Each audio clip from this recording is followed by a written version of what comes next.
I remember when I was really struggling to get clients, what that felt like, which funnily enough doesn't feel far off what this feels like either.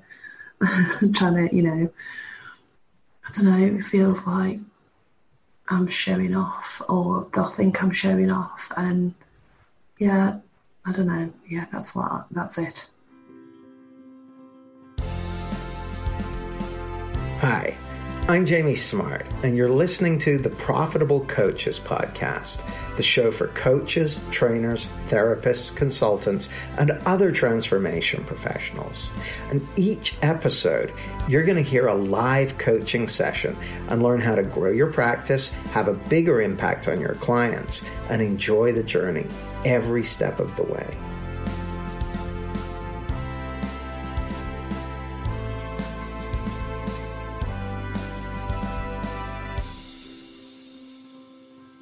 In this episode, I'm going to be coaching Nicky Bartley.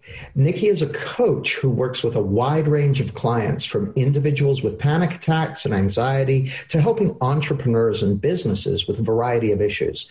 One of the interesting things about Nicky is that she helps coaches and other transformation professionals around the whole area of visibility. So welcome, Nicky. Hi, Jamie.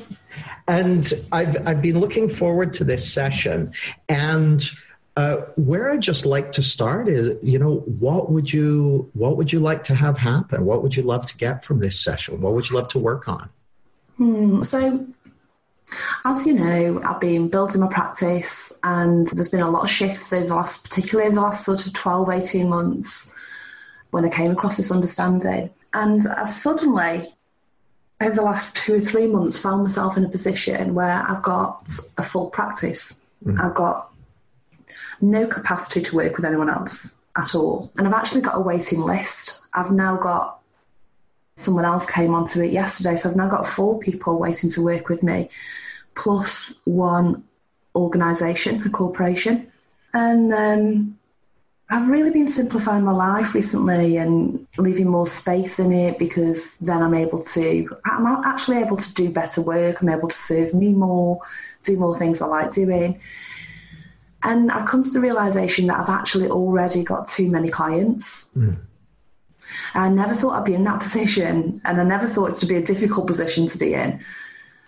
But yeah, it is. So, and I don't really know, I can't foresee how I'm going to reduce that anytime soon, because they're all in full swing of working with me. So I know that I'm not just going to have a client call. But I also love the way I work. I love service and what that really means and how that really impacts people, even when I'm not working with them. But there's a little bit of me there's a big part of me, that's not true. Yeah, there's a big part of me that's really anxious about this, because I'm very aware that my time is really limited, that I'm not quite able to do what I'd like to do with my clients and serve them as much as I'd like to serve them. So I've got this tension, this anxiety around it. I get it. And I know for a lot of people, they might see this as kind of a quote unquote a high quality problem or whatever, but I really understand. And in a way, as you grow your practice, there's a way in which you get a different level of challenges, for someone who's earlier in their professional coaching journey, like, how do I get a client? And then they get clients and they're like, okay, how do I get enough clients? And then, but you're further down that path. And so I guess at the risk of asking the cheesiest of all cheesy coaching questions, if I could wave a magic wand and you have the situation exactly as you'd like it to be, what would that look like? What would that sound like and feel like? What would that be like?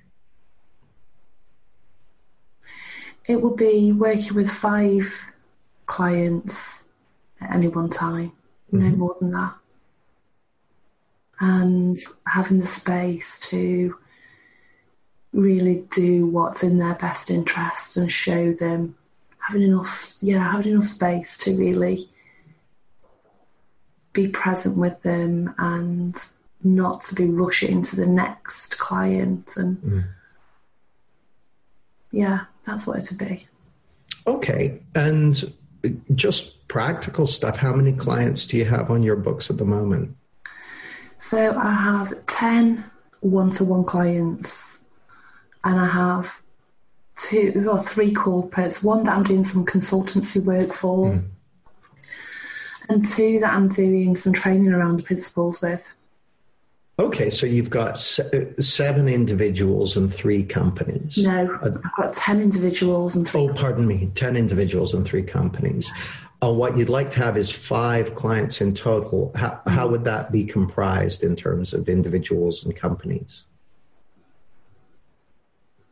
You know, I've come to see that I don't really have, maybe that's where I'm not clear, I don't know. So I would like 5 one-to-one clients. That would be my ideal. And maybe 1, possibly 2 companies at any one time, no more than that. Okay. So, and at the moment, I'm just looking at kind of logistical stuff, and then we'll get into the other side of things in a moment. But so to go for 5 one-to-one clients, 5 individual clients, and 2 companies, I guess you're on active agreements with 10 individuals and 3 companies at the moment. Yeah. But if we imagine at a point in the future where it's 5 and 2, okay. So just saying, okay, well, that's the aim. What has to change structurally for that to be the case? So for instance, does that mean you need to put your prices up? Does it mean you need to, so if we wave that magic wand and it's, 6 months from now, and you're working with 5 individuals and 2 companies, is there anything else that's had to change in order for that to be possible? Yeah, what I've discovered over the last few months, Jamie, I've put my prices up twice in 6 weeks, because I'm finding that I've got to filter out people that I previously didn't have to filter out when I was starting out and building my practice. And I probably have to put them up again. And I've got some discomfort around that. So tell me about that. Well, actually, before you do, it just occurs to me. So for it to be 5 and 2, do you have a sense of where your prices need to be in relation to where they are now? Like if you're at 10 and 3 and you want to go to 5 and 2, do you need to double your prices? What needs to change in that respect? What's funny is I would need to double my prices for my one-to-one clients, but not for my corporates. Got it. Okay. The corporates already pay what I would like to charge my one-to-one clients. That's interesting. Okay. So what are you noticing? I'm noticing that I'm wondering why I've been able to charge the corporates what I would like to charge my one-to-one clients, and I haven't charged the one-to-one clients what I would like to charge them in order to work how I want to work. Oh, okay. Well, what would you like to charge your one-to-one clients? Or if you're comfortable sharing that. Yeah. So if they're going to work with me, see how I started, I kind of went back to the beginning in October, and I dropped all of my misconceptions and misunderstandings around what I should be charging. And I started to charge £800 to work with me for 8 sessions. And then gradually that's changed over the last sort of 9 months. I've reshaped. I don't work that way anymore. I don't do the 8 sessions. So I'm working with people longer term. And I would like to be charging £5,000 to work with me for 6 months. Actually, that's nonsense. I want to be charging £12,000 to be working with me for 12 months. I don't really want to be working with people shorter term. Okay. And so to me, just taking it kind of a step at a time, what we've already established is that at least today, you want to be working with people over a 12-month period, and you want to price that at £12,000. And just so you and me can get on the same page, why do you want to work with people over a longer period of time? So we're talking about individuals here. Why do you want to work with them over a longer period of time? It didn't make sense initially because I discovered that I wasn't as good a coach as I thought I was. And how I started was not how I ended up doing things. So I realised that I'd got a lot to learn about coaching. And now as I'm growing, getting better, I really like taking people on a journey, getting deep. And it really makes sense to work with people longer term to do that because they've got more space to uncover whatever it is, their blind spots. Yeah, I really like that. I mean, that echoes my own preference. I like to go on the journey with people. And part of me,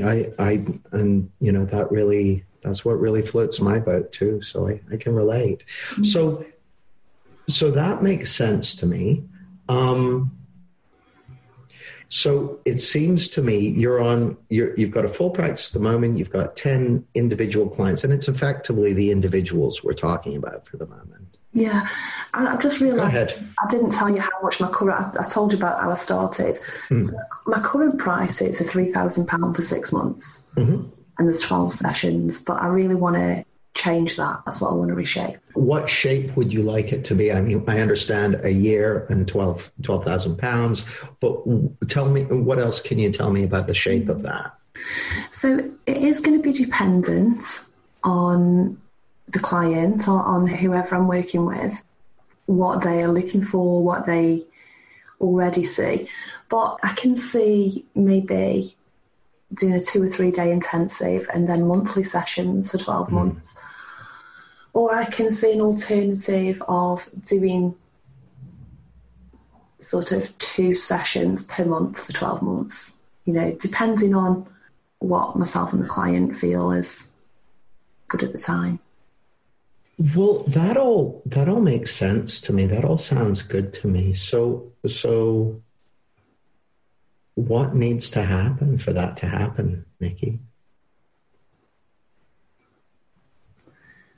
So this, Jamie, is what I can't really see.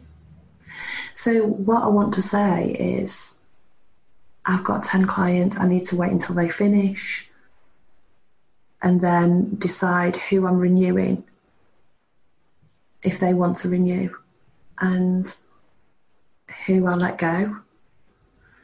And then what do I do with the 4 that are already on my list at the moment? So, 3 of them have already paid me.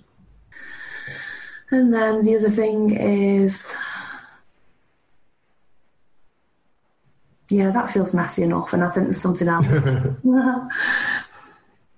What's the something else?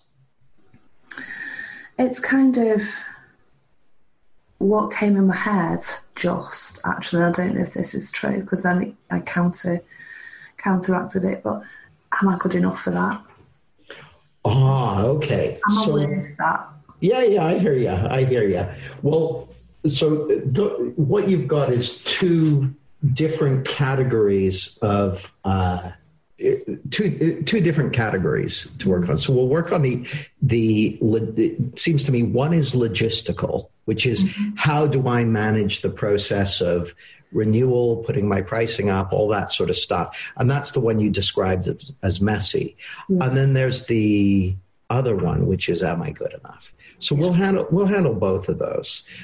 Let's start with the logistical one, just because I think that if we can clear that up, that's going to give you more of a blank slate for looking at the other piece of it.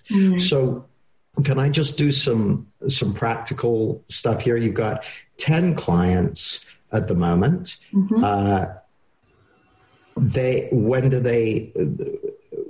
When do the different clients expire? Like if they're all on 3-month or 6-month packages, or? I've got one completing actually next week.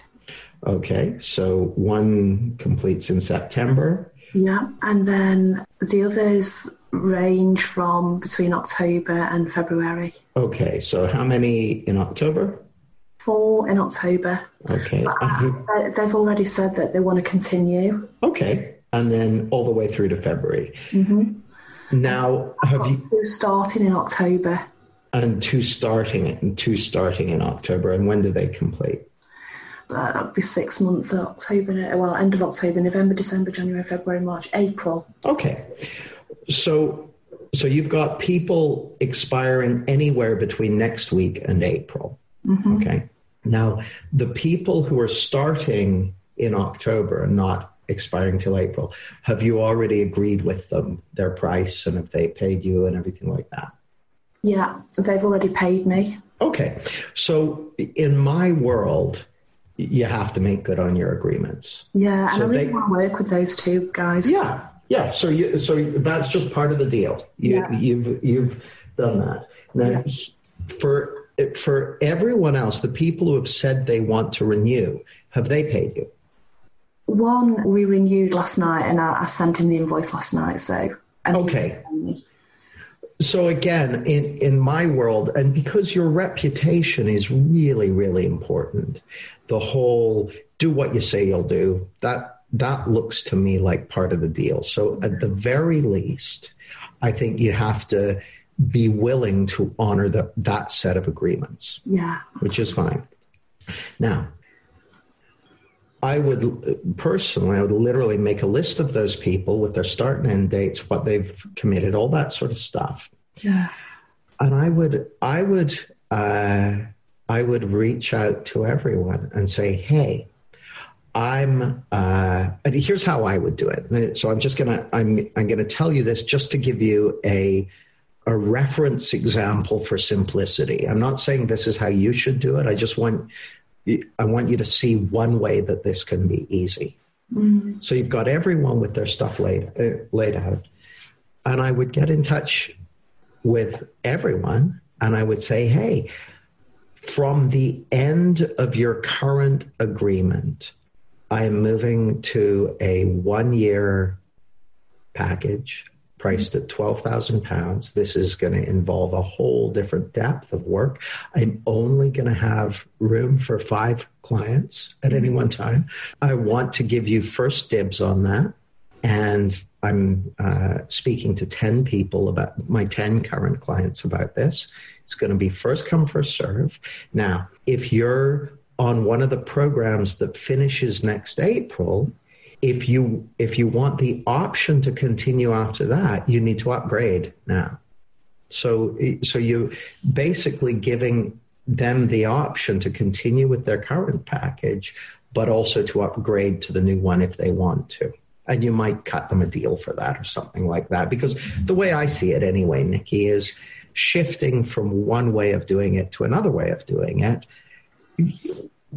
You know, if you ended up with 5 clients all working with you for a year and it actually averaged at 11,000 because you'd cut people deals for things they were already involved in, that might be acceptable to you. Make sense? It would actually. That's what I've done to date, is offered them their current or a slight reduction in that new price. So that makes sense. So I'm telling you that not because that's how you should do it, but just like that's one way that looks very, very simple, open, transparent, clear, and allows your clients to make up their own minds about what they want to do and what makes sense to them. But it also, it communicates something really important, which is that there is a genuine scarcity, which is you're only going to have room for 5 clients from going forward. So from the end of their renewal period, that's all that's going to be available. And so they need to know that so that they can factor that into their decision-making process. Yeah, and something?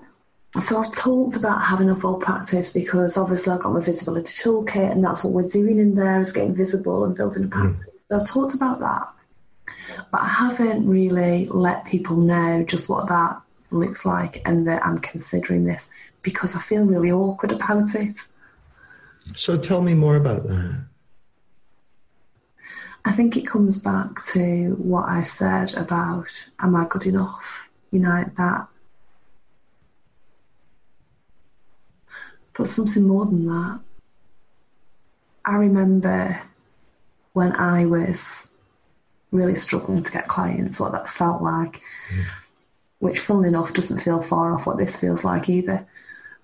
Trying to, I don't know, it feels like I'm showing off or they'll think I'm showing off. And yeah, I don't know. Yeah, that's it. Well, thank you for telling me that. I say that because as you tell me that, I feel really close to you. I feel really tearful. Yeah. So just breathe. Just breathe.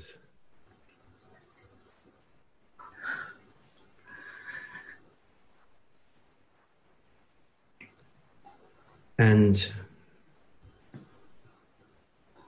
the reason I'm pausing a little bit is I just want to, there are a few things I could ask you, and I'm just kind of seeing what makes sense.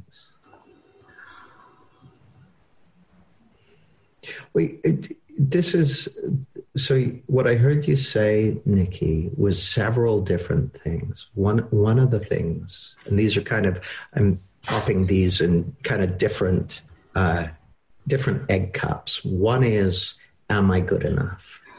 Yeah. One is, I feel awkward about telling people about this and showing what a full practice looks like. And another is, am I showing off? Something like that. Yeah. They all very linked. Yeah. Well, I guess, at the very least, they're all expressions of what's running through your thought system. Yeah. So let's start with, am I good enough? So there's a really important distinction, I think. And it's between who you really are and your level of skill, competency, and ability, and the value you deliver, right? Yeah. So who you really are is already good enough. Like who you really are is, there's nothing to work on. Who you really are is already whole and perfect and complete. And there's nothing that can damage or harm or diminish who you really are. And there's nothing that can improve or augment or progress who you really are. Who you really are is already enough.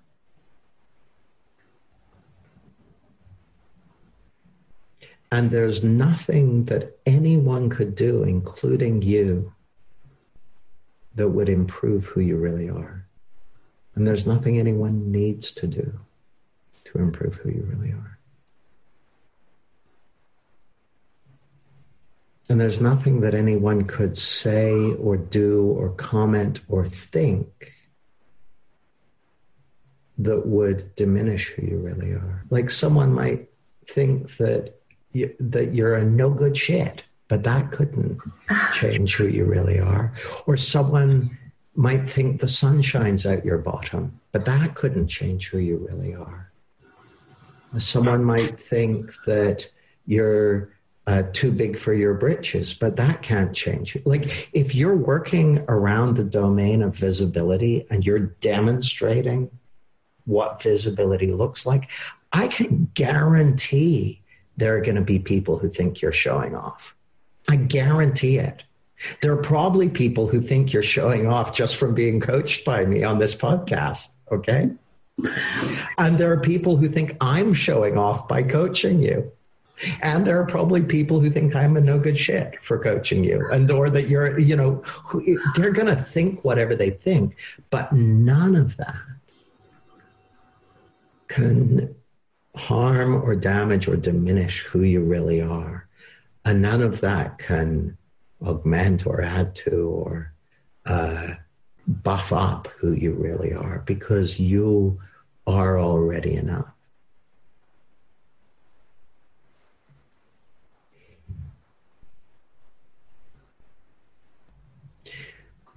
And before I move on to anything else, what are you noticing? What are you hearing as I'm saying this?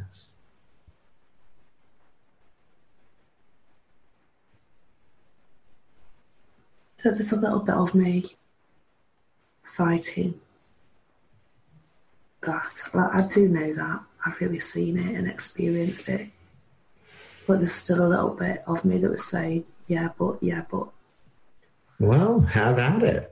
Give me the logic. What's the yeah, but? Because here's the thing. I respect that. Either, Nicky, either I'm pointing to truth, in which case there's no yeah, but that's going to hold any water, or I'm just spouting happy horse shit, in which case you'll be able to poke holes in it. So I'm open to you presenting. I'd rather that you present any yeah, but, so we can take a clear look at it. Yeah. So I really there's a big part of me that's experienced that I am enough, that there's nothing for me to change, nothing for me to do.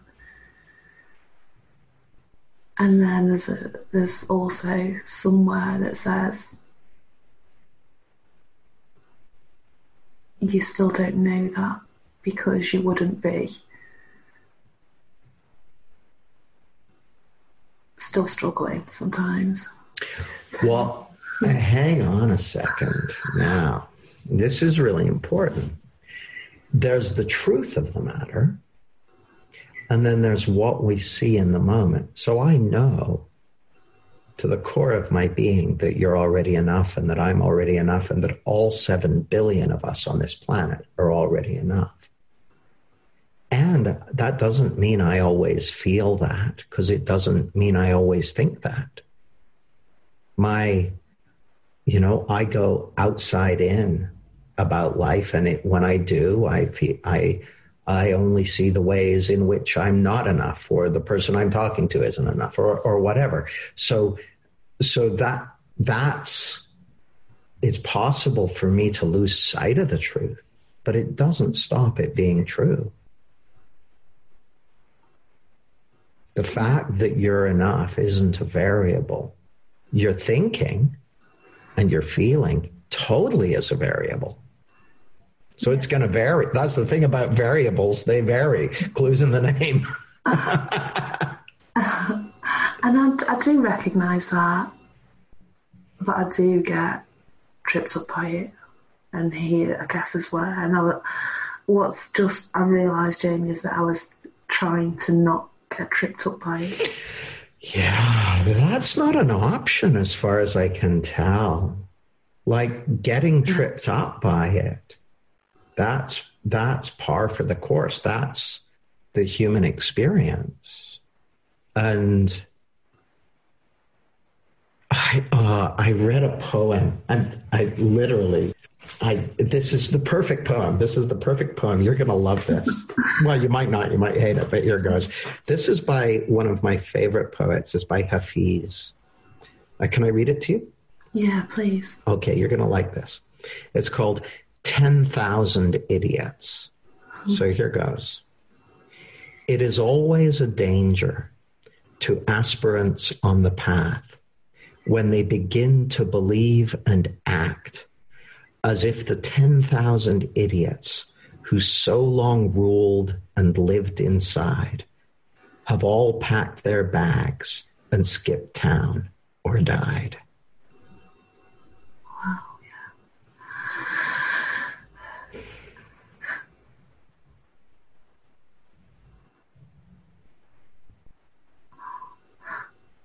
We all lose sight of the truth, Nicky. We all have times when we struggle. And that's not a bad thing, because that puts you on a level playing field with your clients. And that opens up the heart of compassion. It makes you relatable. Makes you real.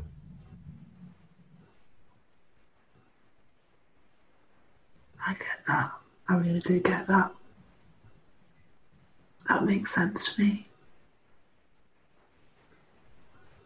Now, what is it that you heard that makes sense to you?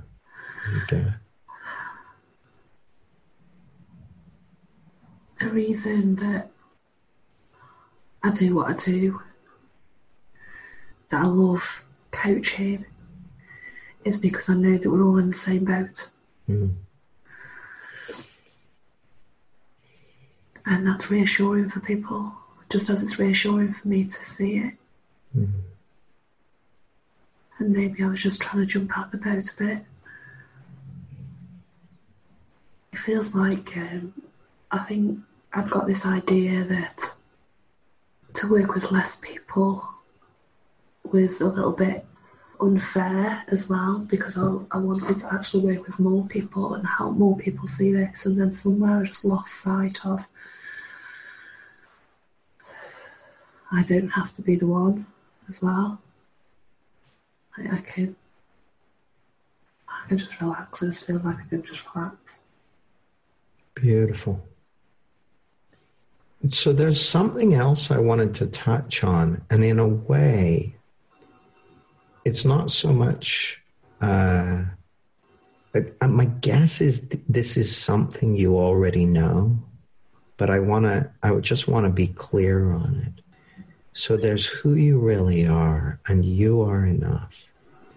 And then in the world of, skills and abilities and having an impact on people and the results they hire you for, and all that sort of stuff. Well, that's a learning process. That's something that you develop. So for instance, you and me both are better coaches today than we were 2 years ago. Yeah. And so that's, as that journey continues, your impact increases.